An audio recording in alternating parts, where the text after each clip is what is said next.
what we are trying during all these discussions and talks here is to see if we cannot radically bring about a transformation of the mind. Welcome to the International Center for Sustainability. We run these talks and discussions once a month. They are called the K Lectures. K stands for Krishnamurti, which is the man right here in the front. He's an Indian philosopher whose ideas about 70 years ago quite revolutionized a lot of the ideas that we take for granted today. In fact, that's probably true for all of the 5 paintings and the 5 characters you've got on the wall. All of them have radically changed our lives in some shape or form. So the K Lectures are monthly talks, discussions, where we bring expert witnesses onto the platform, and then we do a little bit of a deep dive into different and various topics. And so I will introduce tonight's K Lecture just shortly. For those of you who don't know, and you're the first time here in this center, welcome.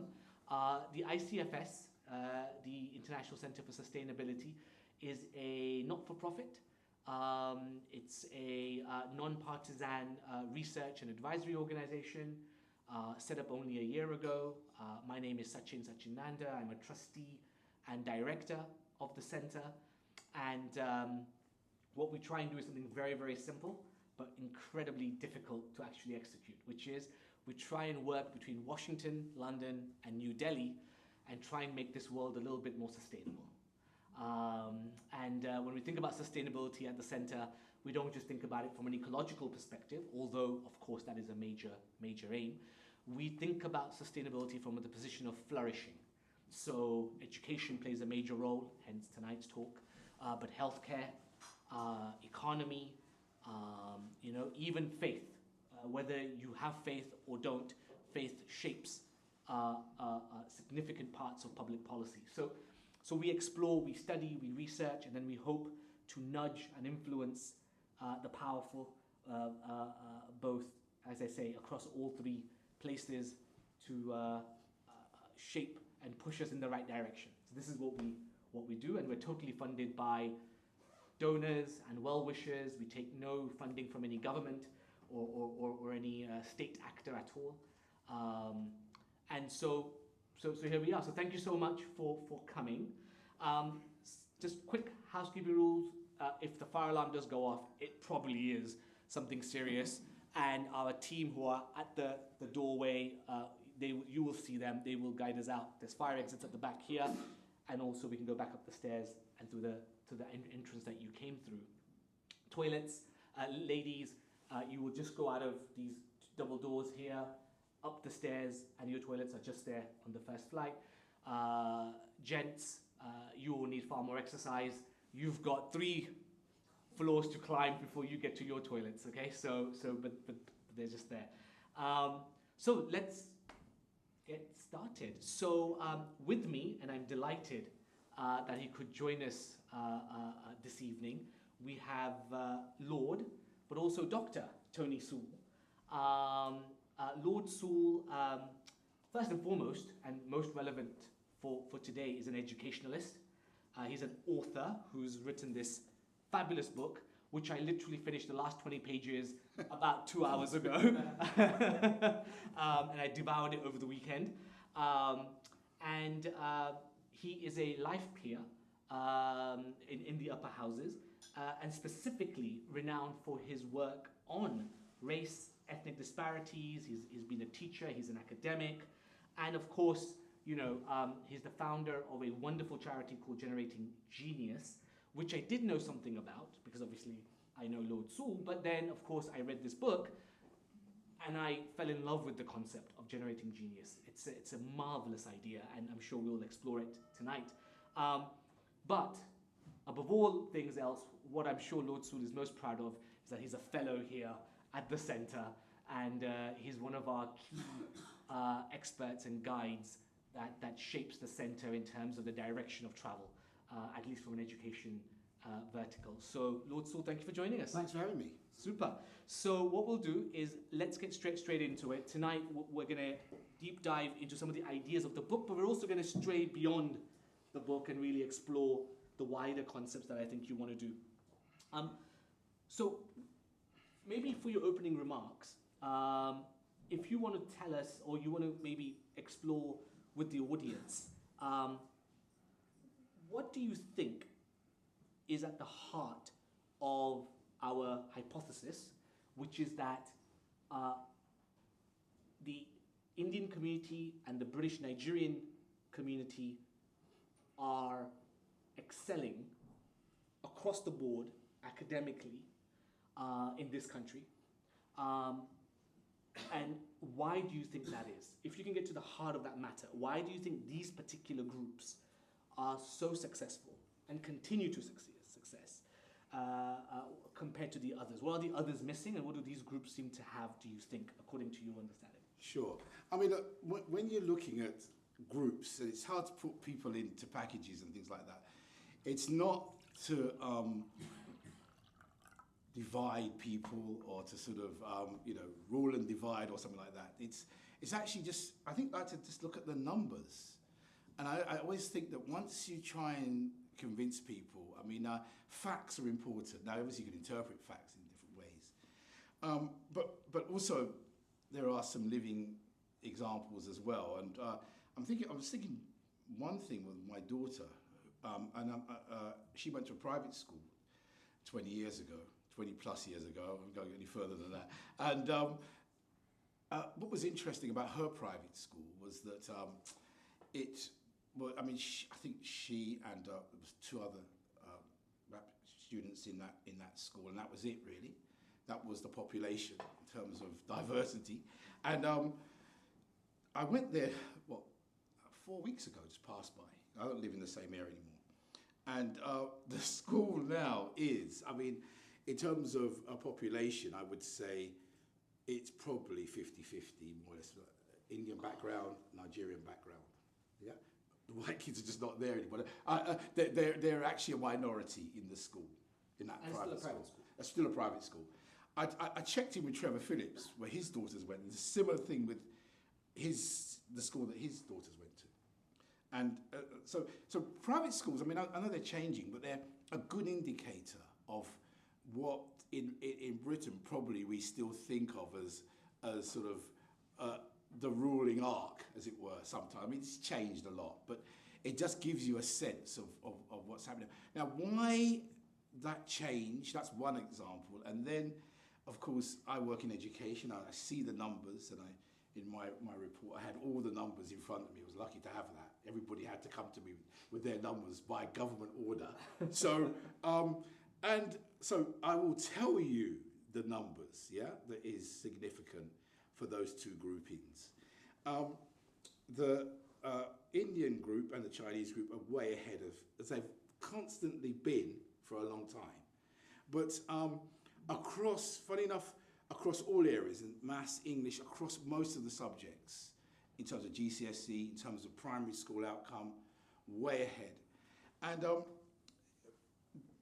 the reason why now people might say, oh, I've come from, DRC, or from another, why are you picking on the Nigerians? But it's only because that number was the largest grouping, black grouping in the country now.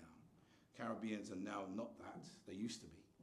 And in fact, you go to any primary school now and you see a large black population. Most of you can tell from the surnames, they will be from West Africa. Yeah. So in that sense, we're just dealing with those numbers. And that group, from the biggest, I think, influx, which came in 2000, when the Conservative government opened the doors. This is quite the irony of it all, in the sense of talking about immigration here. And there was I think a significant immigration issue, in a sense that was I think a really positive one, in a sense that the tech area needed more people, and a lot of them came from Nigeria into that sector, and obviously their children were there as well. They're in the system, and in a sense we actually transplanted a middle class into Britain, a black middle class into Britain. From Nigeria. They're from Nigeria. That was really a significant input. I'm not saying they weren't there before, but not in that significant number.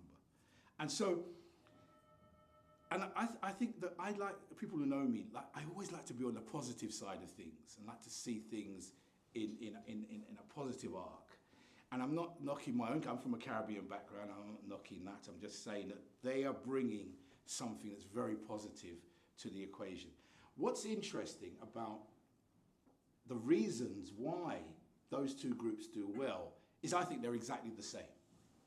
And so, you know, we can talk about jollof rice and pillow rice, whatever we want to talk about in terms of different groupings. But it's not that differentiation. What it is that the heart of the success is I kind of, in an acronym I call, I mean, my friend Ian Rowe has developed that, but I like to kind of run with it as well, which is called FREE, which is basically family, religion, education, and enterprise.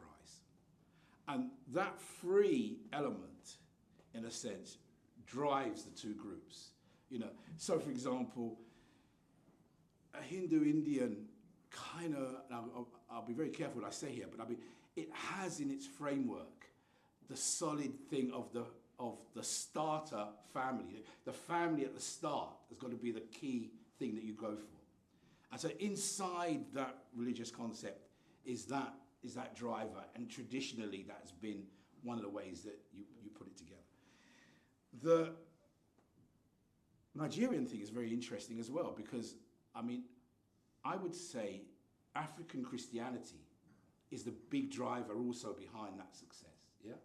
I mean, you go, you know, I mean, one of the things about interesting how the Nigerians have taken over the high streets. High streets that have been derelict suddenly become churches.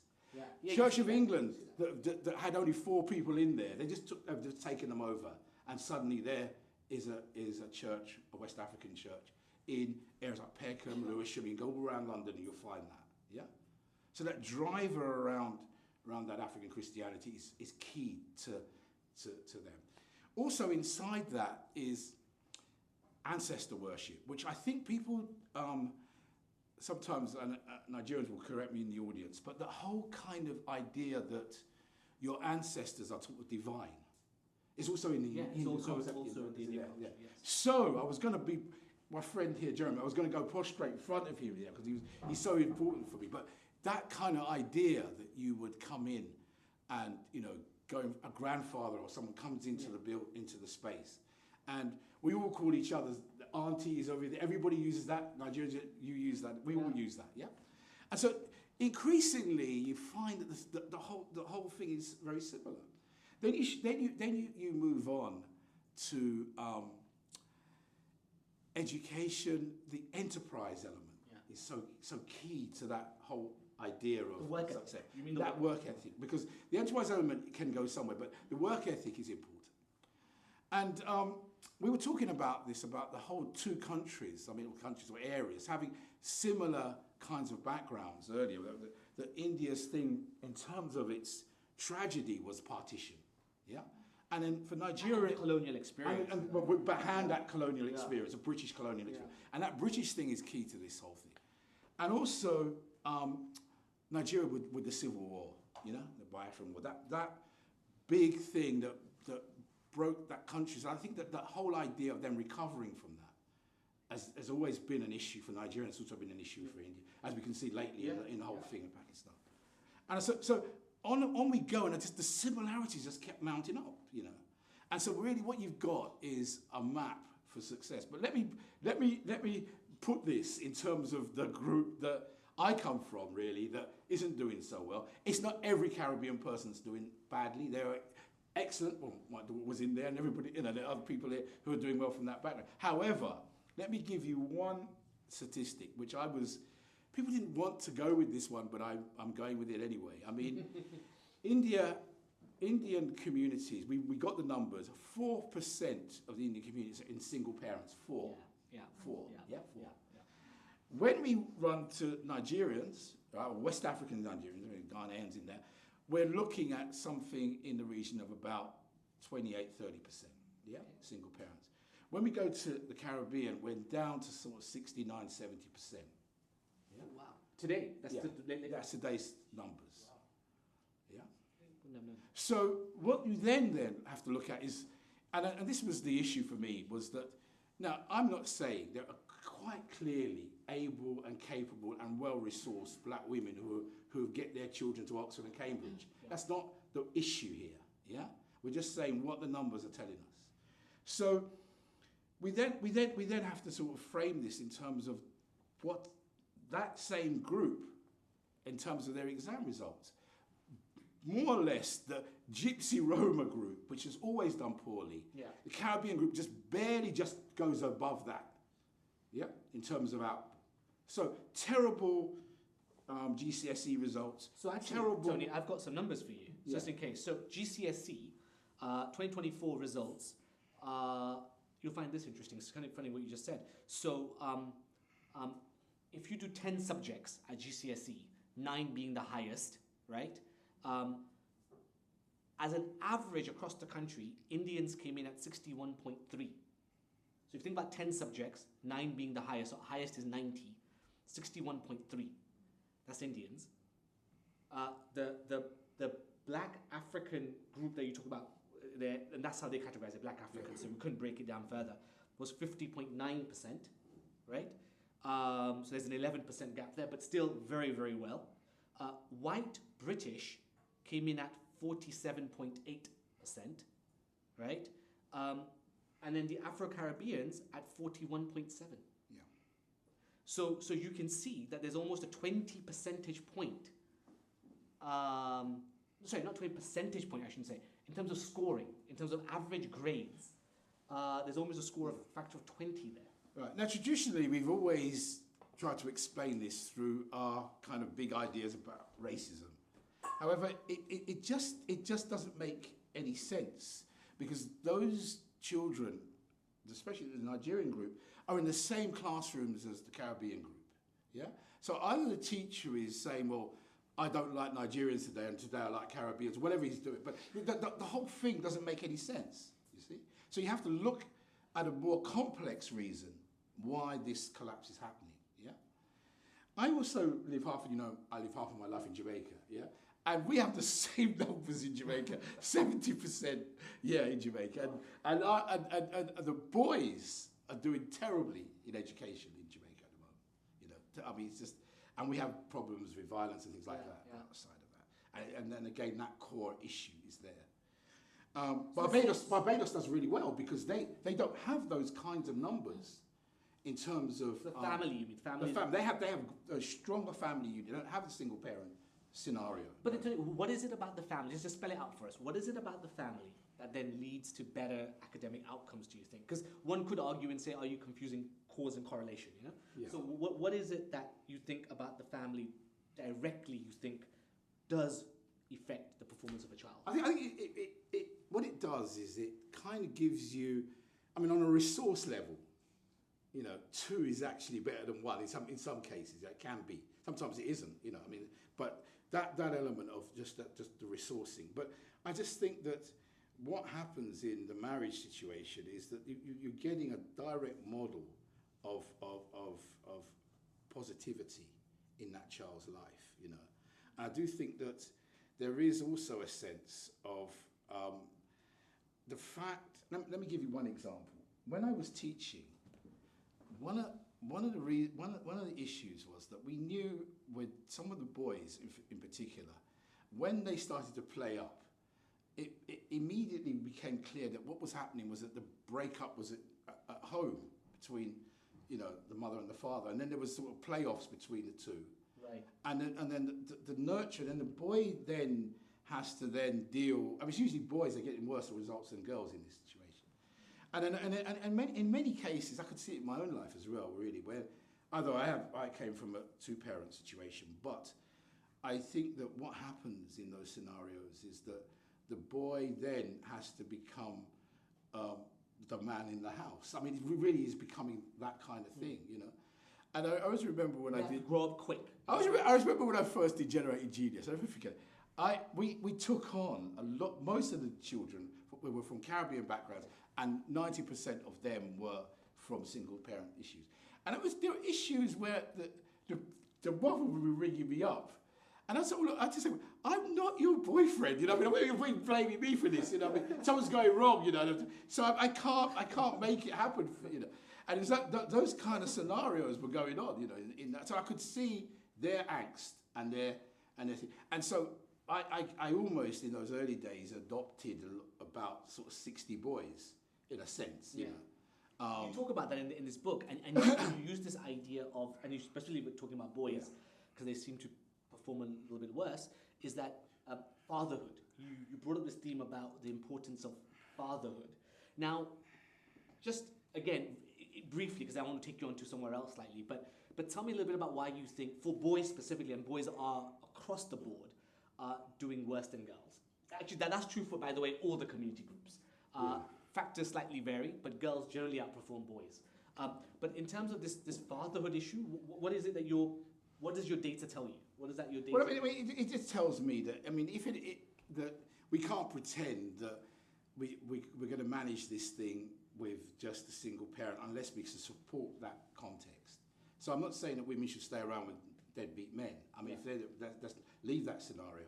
But I do think that it tells us that we should support that unit in a different way, you know, and I think that's important. But look, you know, at the end of the day, you know, I mean, one of the things, and this is, we're in this sort of thing about gender identity now, I'm not going to go down that route, but, you know, I found that, let me give you a story. I mean, my mother, who was a fantastic person for me in my life. I remember one time, I don't know if any gardeners here, you know, dahlias, you know, those things that you know, in the garden. Well, she used to grow these in the back garden, and this was I was about 9.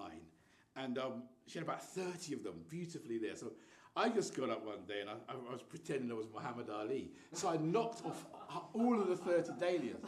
And so she came back from home, and she came back from work. I said that the wind blew them down. She goes, she didn't believe me. And then, I mean, after she'd beaten me, I tried to, and then she just marched me off to the Scouts. And for her, I think that was, I mean, the thing is, in that context, I felt that I had a framework. I could let out my energy, and it was through the Scouts. Yeah, in the Scouts, so the badging system, the competition, particularly the competition, and I became like. We had this thing called Bobber Job, which you go around and you have to clean people's jewelry. Yeah, you did that, and then you earn money. I earned the most for our kind of unit, and I got these trophies for this, and never again was a dahlia hit down. and so what I'm trying to say is that I could see that with boys, that energy, that different. Not saying that girls haven't got that energy, but somehow. I think it's different. Well, they had outlets as well, you know, to go. But my sister wasn't like that at all. She was completely, you know, kind of. She got on with her work. She wasn't, you know, doing that. So that's an issue. I want to just move the conversation slightly, because in this book, you came out with this wonderful metaphor of the gargoyle. Can somebody show me the gargoyle? The gargoyle. This is a gargoyle. On any church you go across Europe, you will see gargoyles. On the outside, on the inside, you will see gargoyles. And I love church architecture, I always have. And wherever I go, those of you who've traveled with me will know I visit churches. And gargoyles always stand out. Now, I've never fully grasped why. I mean, they have a functional role, you know, they're usually drainage, aren't they, or something. Yeah. But you came out with something fascinating in this book that really captured my imagination. Can you tell us, and this is, now we're going to move away just from the education piece, but into the wider sort of your ideas around how to bring about change in a society, right? Yeah. So I mean, in a sense, the gargoyle is kind of. Not a big gargoyle, but that is at any cathedral. If you go to any cathedral, blow your mind. That's me picking my nose. But look, I mean, one of the things with the gargoyles is that when these cathedrals were built, the builders were quite. I mean, because they are really pagan things, really. They really are from. They're really devil worship, really. Yeah.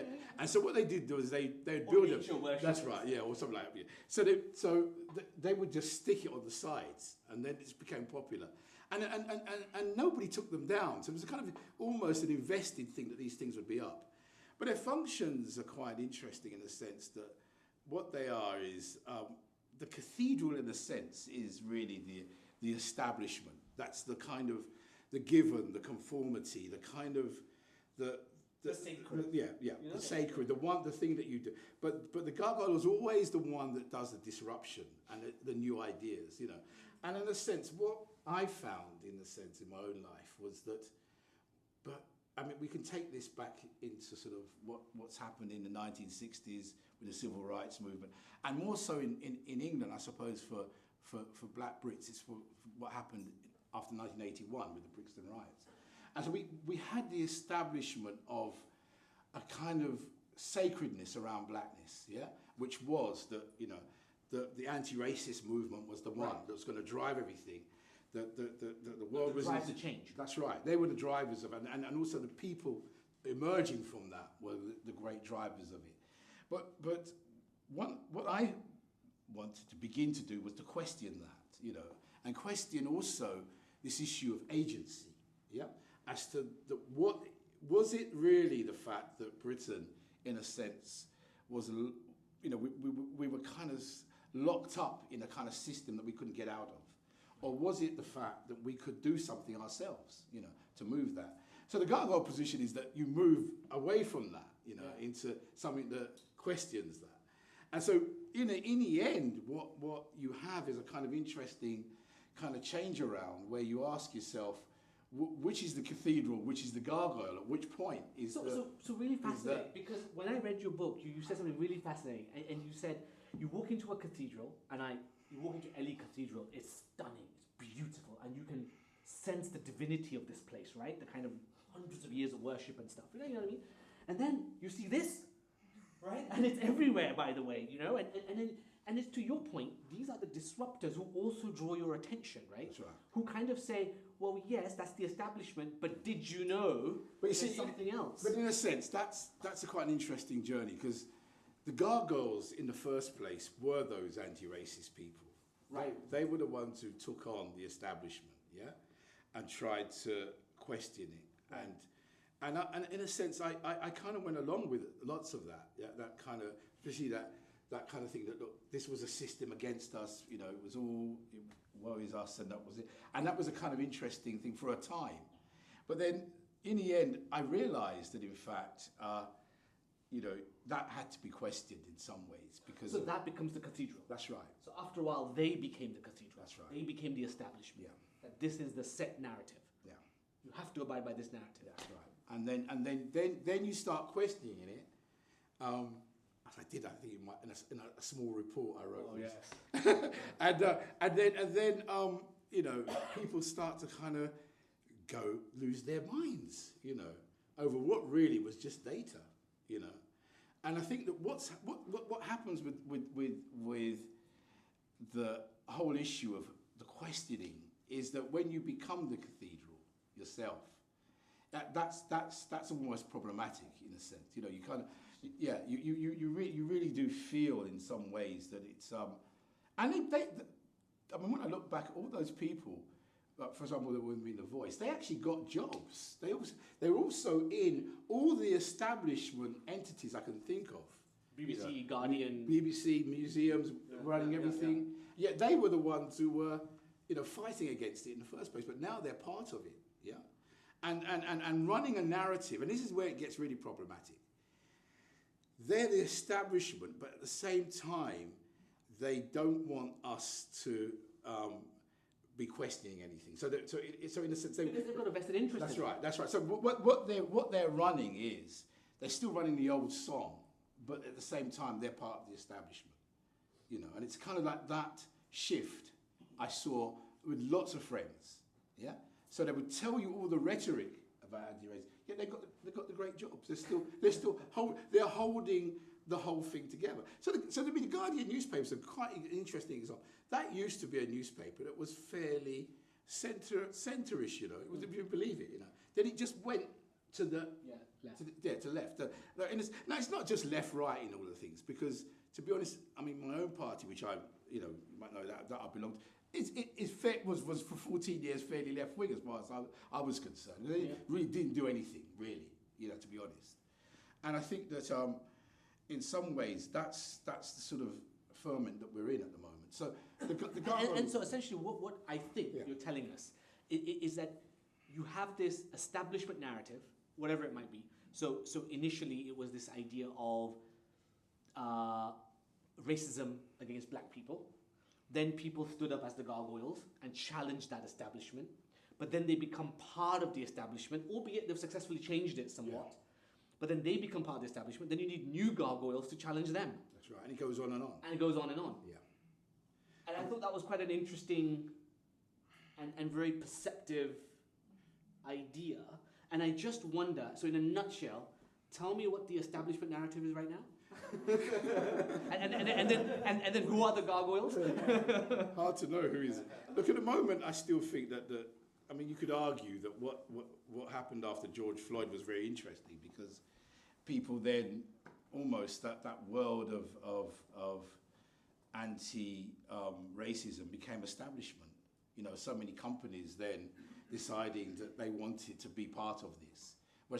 It's really interesting. Running a charity, those same companies wouldn't give me a penny. You know, we used to beg to get any money out of them. And suddenly after George Floyd, they were just throwing money everywhere, you know. Why didn't you give me the money when I was just there as an ordinary bloke, you know, doing this? And it all happened in America, not here. And suddenly, I mean, the fight I had to get funding, and then suddenly they couldn't give you enough. Well, I didn't get much, but other people did. Yeah. So it's quite interesting how it works. And often it's driven by guilt, it's driven by other things other than it. And now we're hearing that DEI is not as popular anymore. Right. Suddenly, everyone's out of it. You know, it's a very, very kind of fickle thing that you're into. It's fascinating. So I then want to move you on to this. And this is edgy, and it comes out of this notion of the establishment, gargoyle establishment sort of idea. For those of you who are political theorists, not that I want to say, but you'll know the idea of a thesis, antithesis, yes, and then so it's got this kind of dialectical idea there. But out of this dialectic comes a term that I want to quote you. You said race hustlers. Is what you said, I think. Tell me what you mean by race hustlers, because they come out of this dialectic, and give me your critique of it. One of the things is the whole thing became corrupt. I think it became corrupt in America. I think it became corrupt here as well. And the corruption really was around how you could use victimhood to steer you into getting money, getting resources, really establishing a kind of community that was never driven by agency at all, but would always be seen as the downtrodden, yeah? And I think that what happened for me in terms of the numbers was that, you see, in the end, once you have a hierarchy of blackness or Asianness, then you can't, what are you talking about now? You know, it's not the, so, and the other thing is, and there's another term in another piece I've written, which is that the white devil became flabby in a way, you know what I mean? No longer could you find it or fight that anymore. You know, I grew up with the National Front, and it was all very much kind of, you could see it, and you know, the racism was very overt and everything else. But what if, in fact, the group that is really the worst performing group, the group that's actually getting the worst exclusions, getting the worst exam results, certain unemployment rates, are actually the white group, the poor, low-income white group, yeah? And what if you dare say that, see? Then that isn't really, that's really not, so we have a problem in England, which is not really about race, it's really about geography. It's really about where you live. So, for example, if you live in London, you're going to get, the numbers tell you without any doubt, you're going to get a great education, relatively. Relatively to other places. To other places, yeah. You're going to get the best teachers, you're going to get the best resources if you live in London. And the black community lives predominantly in London. In London. Yeah. So that game is kind of being called out, really. You know, you're in London, we have some academies that get better results than Eton does. And it's predominantly really? Black and Asian schools, yes. Gosh. Okay, all right. So you in this book, you mentioned something, and by the way, I just want to bring it back. You mentioned something about here that there's this thing about a culture or a community holding on to that victimhood, and then not being able to kind of progress it or shape a new future. It kind of saps their agency, right? It's really interesting. In the Indian culture, I don't know how many will agree with me, but generally, Indians don't retain their memories at all. I mean, Indians generally forget whatever's happened to them. So for example, take the East Africa experience. Many of you will be children of parents who came from East Africa. Well, how on earth did so many Indians from East Africa end up here? Because they were essentially thrown out the country. Racism, an exodus, and they ended up here, many of them penniless. But within a generation, Indians have forgotten about it. You ask most Indians today, do you know how your grandfather ended up here? Wouldn't have a clue. What they'll tell you is romantic stories. Right. They'll romanticize. They won't tell you the reality, right? And so it's really interesting. So this idea of victimhood, and after reading this book is kind of forcing, you're the gargoyle in this. So in my narrative, not even having a sense of your own history weakens you to make the same mistakes over and over again. Right. And I find that the Indian community is incredibly prone to making the same mistakes over and over again because we don't keep any of these memories. But what you tell me is that actually, in a way, this is liberating to some degree because you're not holding on to victimhood. You're forced, I was forced, to effectively shape my own future. I was not constrained by the past or my grandfather. And I thought that was really, really... I mean, there's an obsession with decolonization, which is interesting, which is... I mean... Just going back to Jamaica example, it's another place, really, where I actually do not. I mean, I'm 90% of the country well, exactly look like me, but they're my hue, as it were. So, in a sense, being black isn't an issue anymore. It's actually we don't do black in Jamaica because we all are that. Yeah. So you move, you're able to move in a sense. So that memory, and Jamaica doesn't really kind of dwell a lot on slavery either, I mean, it's there, and it's there in the presence, but it's not there. And I think what it is that makes their energy kind of work is not that you don't, it's not a burden. You see what I mean? So what we've got to do then is we've got to say, we've got to take responsibility for our own. Yeah, and I think this is a big word of agency. I thought it was very powerful. Right. And so I think that, in a sense, I'm not saying that we shouldn't look at our past. But there are people who do use that or kind of have that trauma.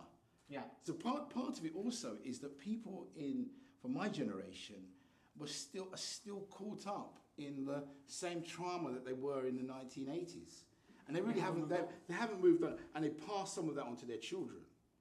And I think that what I found refreshing, I'm not bringing hierarchies here, but the Nigerian situation is that they haven't got that either. So for example, let me tell you one example. It's quite interesting. Thamesmead, I don't know if you know that area in London. When I was growing up, it's a notoriously racist area, yeah? And not too far from where Stephen Lawrence got murdered. And so, as a Caribbean person, you think, would I ever want to go live there? Probably not, yeah? However, Thamesmead now is like, it's a little Lagos, really. Oh. And Nigerians just went in, and all they were thinking about was the price of the houses.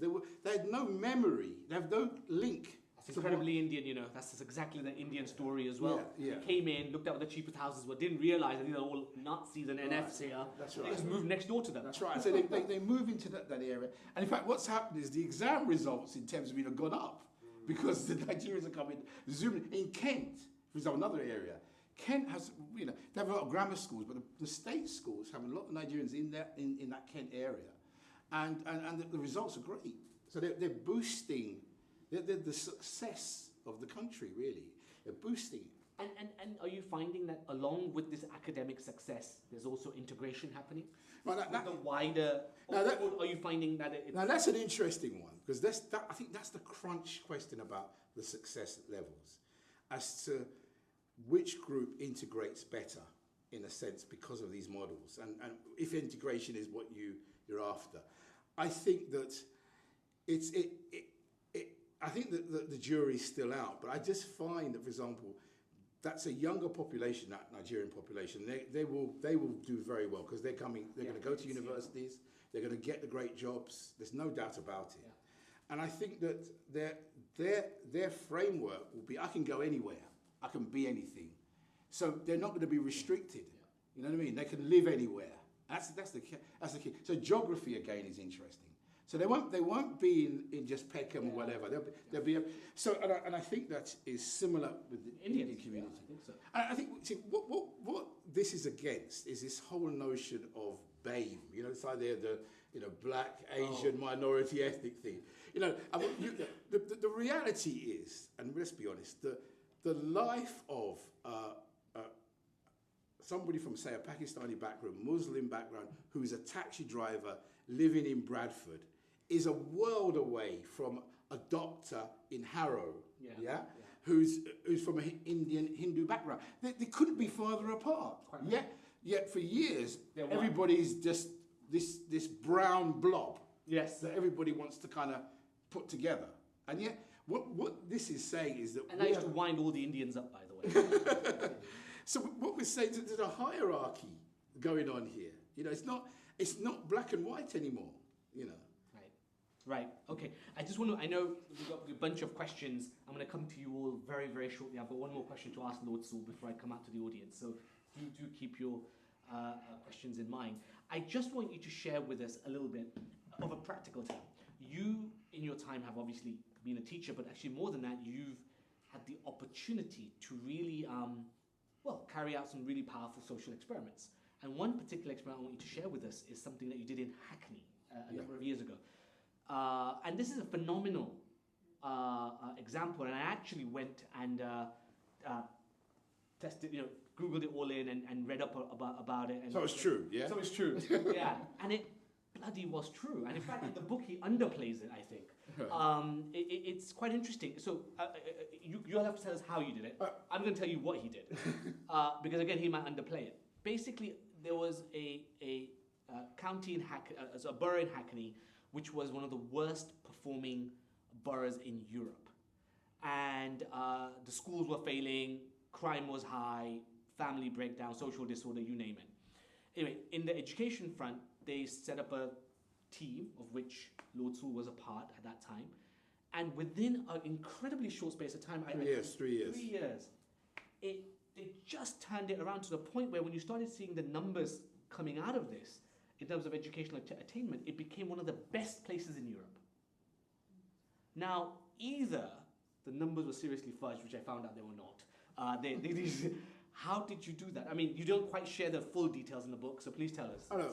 First of all, because this thing is called Black Success, so let's look at the numbers were also really bad for the African Caribbean students in that borough. So that was another thing because this is early 2000s. Yeah.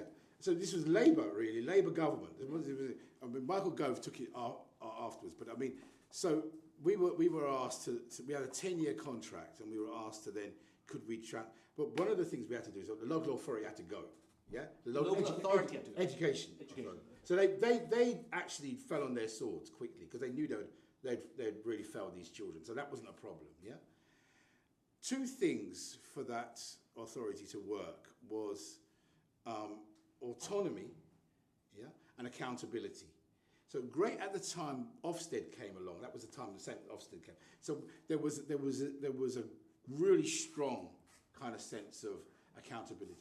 Now, I mean, when I say that the Caribbean students in that borough were doing badly, I mean they were just not even turning up to. Well, they were turning up to school and they'd just been excluded. You give the example of the snooker hall. Yes. So there's a snooker hall, which he describes, and there are more young black males playing snooker, wanting to be snooker chap, and in the end, the authorities come in, they shut the snooker hall down. That's right. Yeah. So. I mean, the schools were really being controlled either by the children or just by activists or whatever it was, but it just wasn't working. Yeah, and for that level of failure to go on,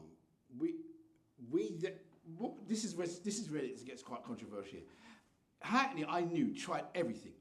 They went black history, they went black role models, they went black teachers. I mean, every single thing you could think of all those kind of interventions, they tried with that group. and they were still on the floor. See, that's the argument I'm running in the book. So what happened then so that could change? So it was, and this is the central argument of the book, that black success has very little to do with being black. Actually, that's really the essence of the argument here. Because what we did, first of all, was we changed the leadership of the schools. So I spent a lot of my time, in there working. I mean, I've got to give the credit to Alan Wood and to Mike Tomlinson. Yeah, they're the key players in this. I was just a bit part, really. But they spent a lot of time, we spent a lot of time firing the principals. And they were happy to go because they wanted their redundancy. So they went. And so what we found was that what we changed, first of all, was the leadership in those the primary schools. And then afterwards, we were just going for this. It wasn't really that kind of complex, really. We just wanted high expectations, right? So we said that we want high expectations, really super high expectations, as good as they were having in any private school. Indian parents. That's right. We were their Indian parents. And that's what happened. And then I think the other thing that was there was a sense that Hackney itself, we were going to be because Hackney now is a sort of, everybody wants to live there now. Nobody used to live there at that point. It was hell down there. And so what happened was the area got transformed as well as the school. The school's intake was quite interesting because I'll be honest with you, predominantly most of the schools were black in Hackney because nobody wanted to be there. And so the lowest income black students were in those schools.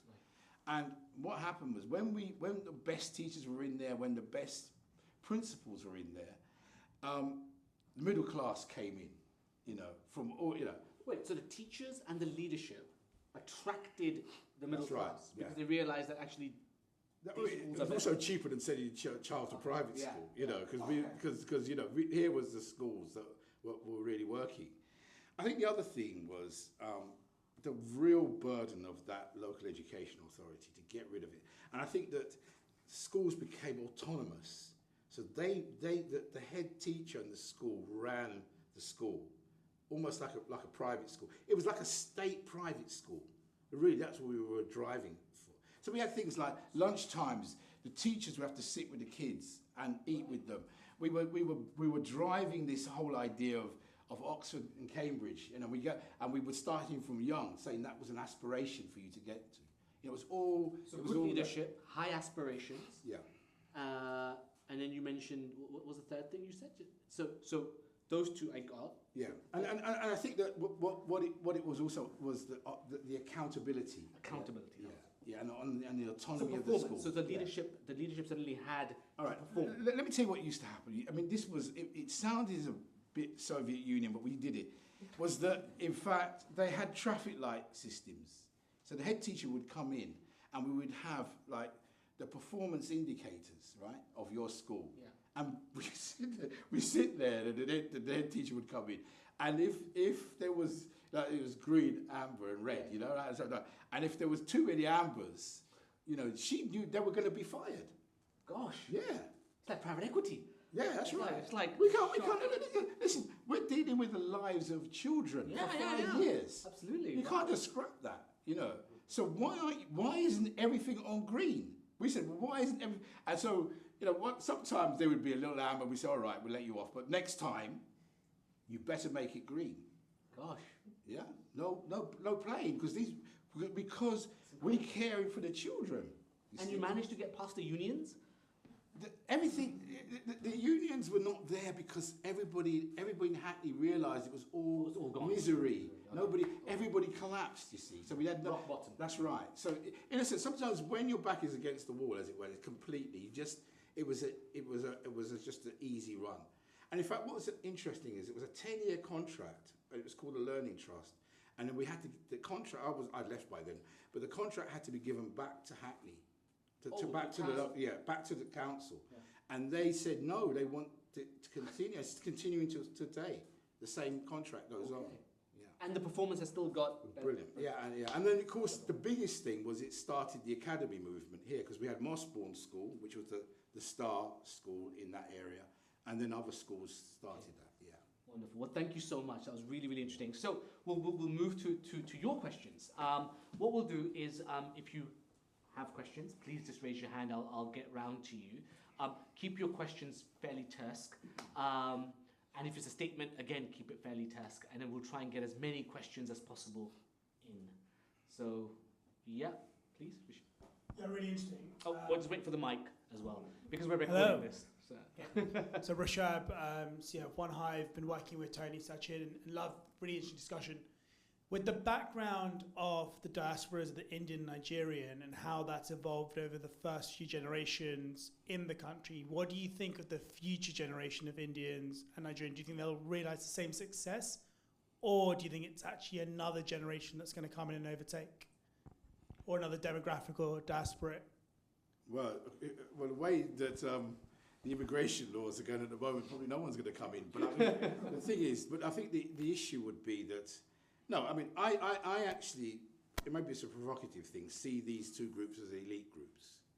And I think they'll go after, they'll be, you can see the jobs they're going to go after. They'll be in private equity, they'll be all over the thing, yeah? Hopefully more of them will be in enterprise, which is really where we want people to be. But they'll take up those kinds of jobs, and I think they will just, you know, I mean, I'm not an expert on the sort of futures in terms of demographics, but I do think that those two communities will continue to dominate. Yeah, I don't see anything else, but I don't want that to happen. You see, I want them to spread the love. So, and the group that I want them to go after is the white poor group. I want them to. It's almost, I call this in the book reverse missionaries. You know, so I want the Nigerians to go out to places like Hartlepool and Bolton and the South Coast, and I want them to spread the love of the free, the family, the religion, the enterprise, and so that kind of modelling is important. So what's actually happened here? That's why the success is a surprising truth. Is that the new role models are the groups that we traditionally thought were at the bottom. You know, of now, I think going to be the ones that are going to be sort of future, really, in a sense. And I can see that in the work you do as well, you know, because you're one of the models of that, aren't you? What you're doing with your charity. So I think that's where I see the future. So you imagine trying to get that mindset into people who are still in the cathedral, you know, still telling you that it's institutional racism that's stopping everybody. When in fact, I'm saying that you are the ones who actually have to go out and do the work now. Because the group have become flabby devils. They're no longer they need help, you know. And so we in this room, in a sense, have to be going out to help them. I mean, that is the new power that we have to have now in the country. And so the responsibilities are now quite interesting. They're no longer about, and this is what it is about being British, you see, in a sense. That's quite interesting, that you actually have to help your country. It's almost like a call, because you've got the assets now to do it. Wonderful, thank you. Other questions? Yeah. Thank you for a very wonderful, conversation. It brought in a lot of insights. I am Shweta.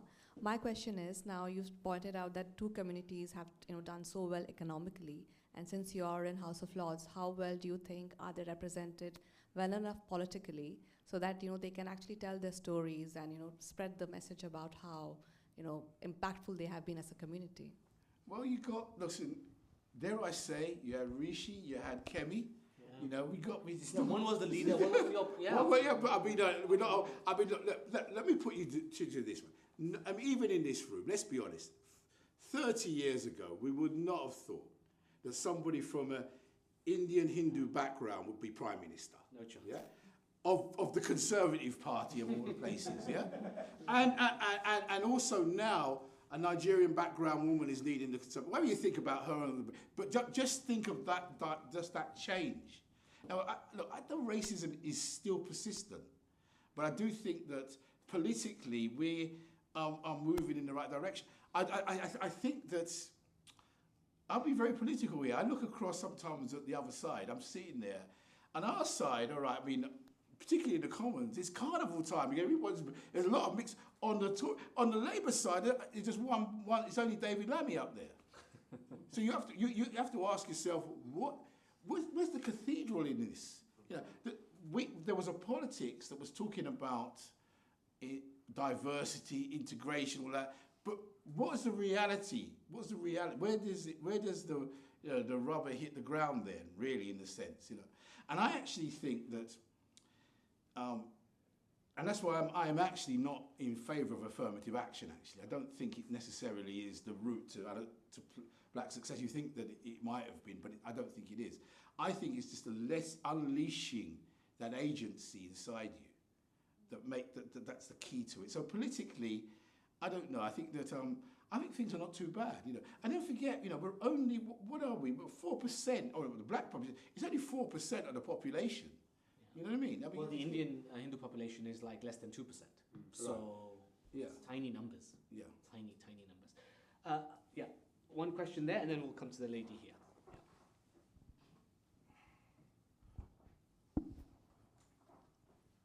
Hello, thank you for your discussion. It was very interesting.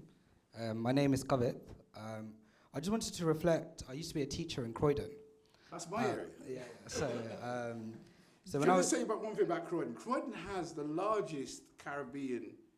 There are only two. I mean, it's like the last end of this community. Croydon has the biggest Caribbean community, you know, so in terms of a borough, and Birmingham is the second one. Oh, is it? Yeah. Go with your question. So I just wanted to reflect on, very quickly, because I know time is short, on some 3 factors that I found when I was teaching there in the secondary school. And one I saw, and I wanted to get your opinion on them or your reflections. One was that seems to be a big divide between the recent immigration, the kids of recent immigration, so the ones who came in the 2000s, and the ones who came historically from 1960s. So the gap between the kids who were 2 generations in versus the first generation, it seemed to me from my teaching time that the kids who were first immigration, i.e. their parents had moved and they were the first kids going to that school, they seemed to perform a lot better than the kids who had, this is in Croydon, I'm not sure if it's there, who were there from the 1960s or who's second generation. The second was, there seemed to be a big difference, especially between the African community and the Caribbean community, and it might sound a bit harsh, but there seemed to be a lot more willingness from the parents, or even if there were single parents from the Nigerian community or West African community, to sacrifice their life for their children. So they would change their entire life in order to make sure their child has a good education. And I didn't see that as much, or that engagement in the same way when I was teaching with the Caribbean parents. And the third was, there seemed to be an internal competition between the community. So as an Indian child, I could attest to this, that one of the biggest reasons for our success was competition with our peer group, our own immigrants, right? We wanted to be... All those Indian mothers are on your case. Yeah, exactly, exactly. So there seemed to be an internal competition between the community. And I found that very similar with the Nigerian and West African community, that the kids were motivated and there seemed to be a real community aspect that we want to be better than our peers, including our... And that came from the parents as well. Thank you. So that's great. And then we'll take your question as well at the same time, so we'll get your question in. And then you have to answer both, or reflect on both. Okay, thank you. Well, Lord Sewell knew I was probably going to ask or say something.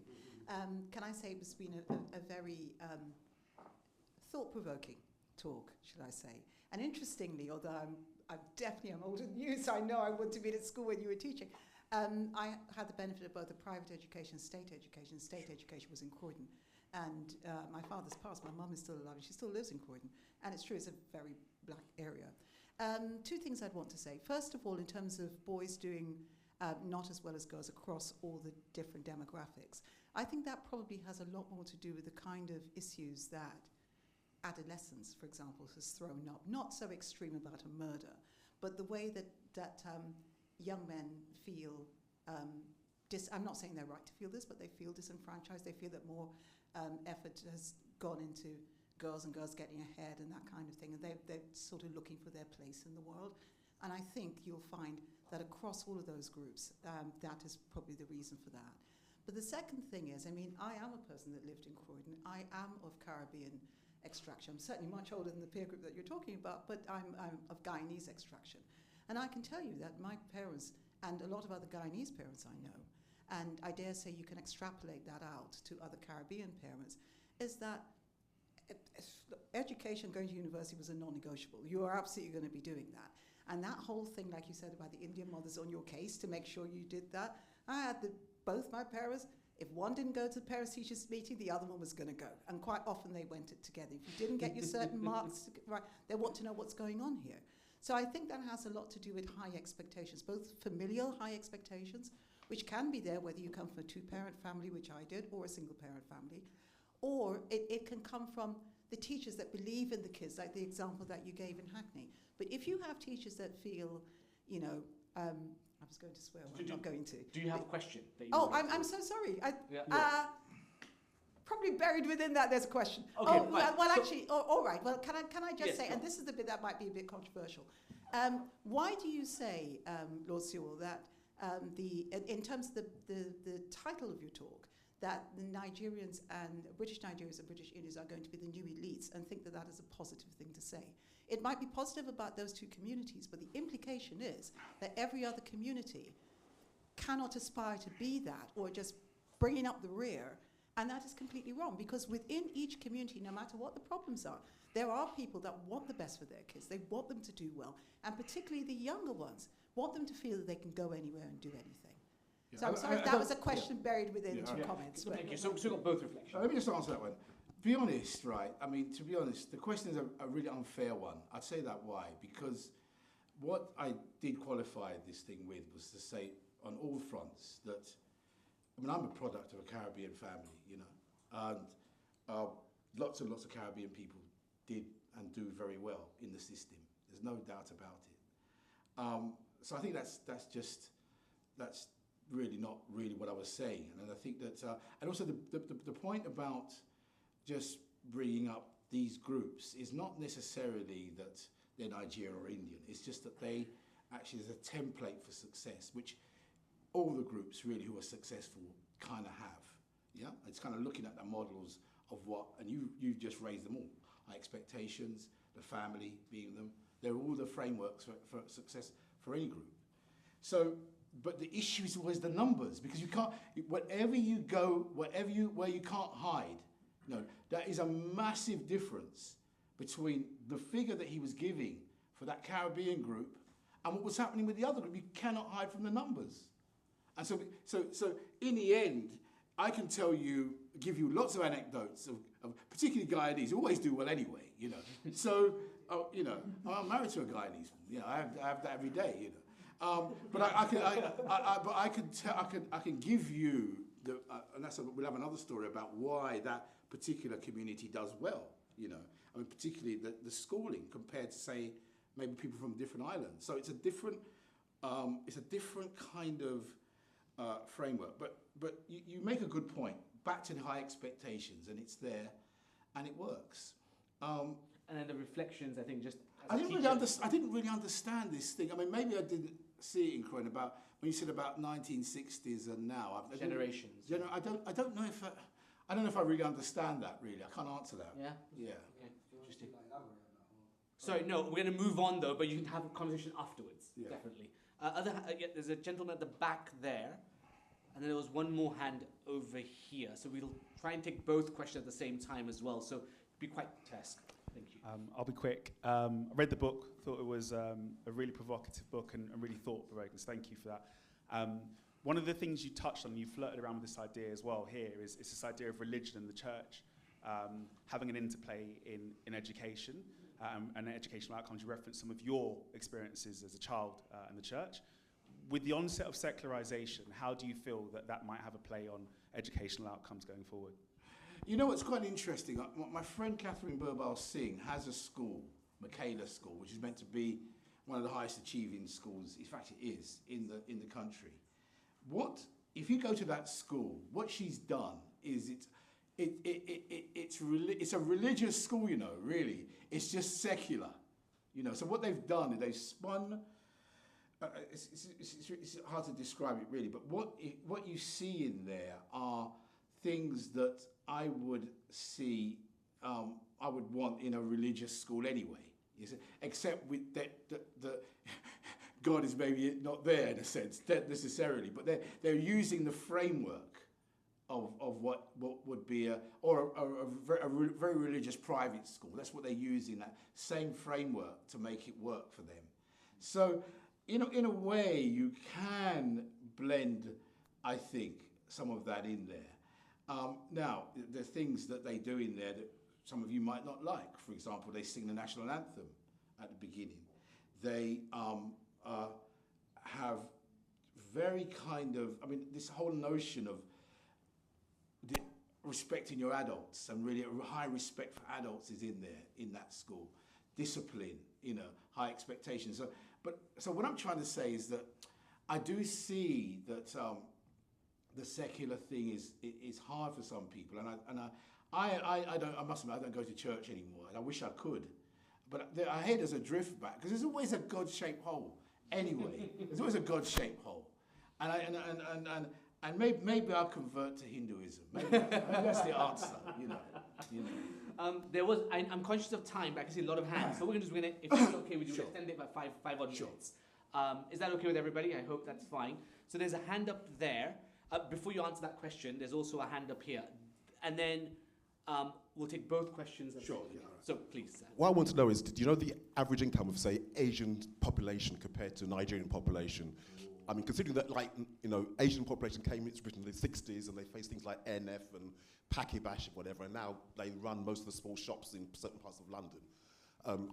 And they range from, like, bus drivers to, like, millionaires. I mean, it's a big range in incomes between them. So, but my question is really, what's the future of India and Nigeria in the global context? Because India seems to be trying to create a kind of global economic empire involving many African countries, especially led by Modi, and very strong nationalists, while Nigeria is more of a client state trying to get the best deals for a poor, you know, a failing economy despite its great wealth. And both countries are notoriously corrupt.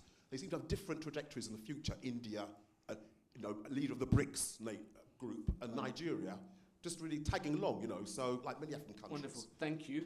That's a big question. Yeah. And, you know, not sure how you'll answer that one, but there was a gentleman up here. Thank you. What is your opinion of the increase in East Asian migration to the UK and their communities, you know, in comparison to the Nigerian, the West African and Indian communities? Do you see like a similar pattern emerging? So East Asian meaning Chinese, Thai? Yes, yeah. Yeah, well, mainly Chinese and Korean, Okay. I think. Yeah. All right. Should we take that? Yeah, please.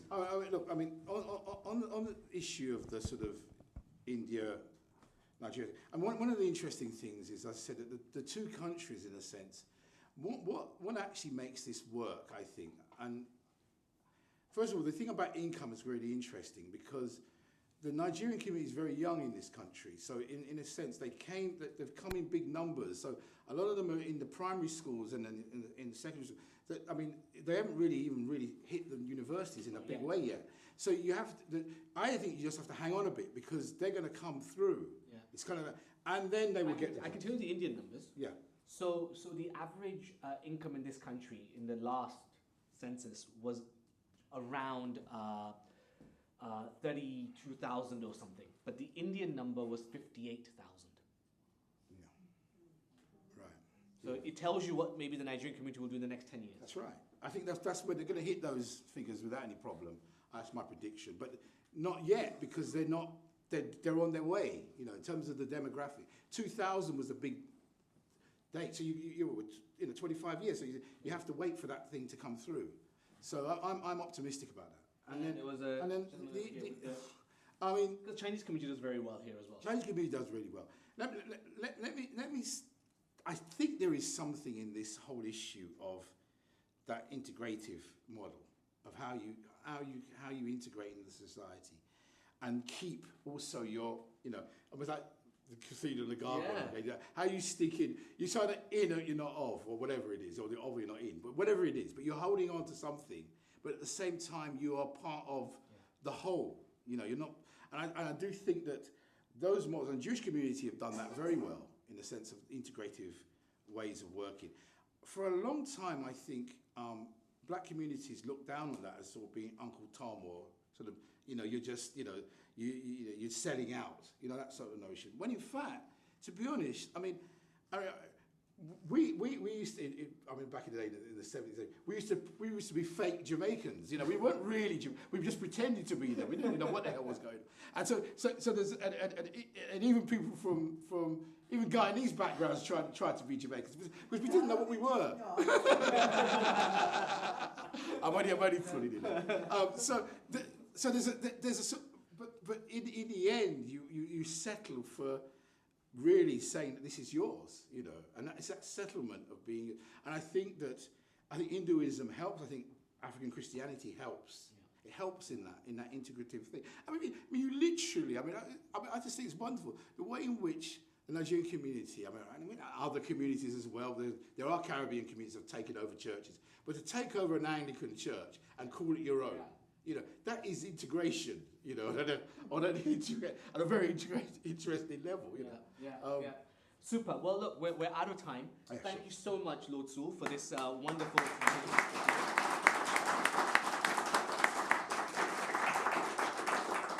And this is the book from which we kind of had a whole bunch of conversations. Just in a moment, I'm sure you will see a slide with a whole bunch of QR codes. Yes. So that is the QR code if you want to go straight and buy this book. Okay? So that's the QR code to use there. Everybody, thank you so much for coming. Let me just wrap up this evening by saying thanks again to our speaker. Thank you to all of you. And for those of you who want to follow us, some of you already asked me, you know, how do we find out about future lectures, future talks, future speakers? You can follow us on LinkedIn. There's the barcode again. You can just come up and scan it, and then it's for you to follow us. You can sign up to our newsletter as well, which comes out every quarter. And for those of you who feel really inspired, you can become a member of this center, in which case we can then give you our briefing papers, reports, the kind of research we do. And we hold several private roundtables with policymakers, business leaders of the highest caliber. We come here, we hold private 8, 9, 10 people in a room, and we deep dive into very, very technical matters. So we do roundtables. So if you're a member, you can be a part of those. So, you know, and if nothing else, just support us because we don't have that much money. You know, and of course, Celia won't let you out until you become a member. So, but thank you so much. And by all means, before you rush out, you're free to go. But do talk to each other. Do speak to Lord Sewell if your question wasn't asked or you didn't manage to get the answer you wanted. You can come and hold him down for about 20 minutes. And then of course you're free to go. Thank you so much, everybody.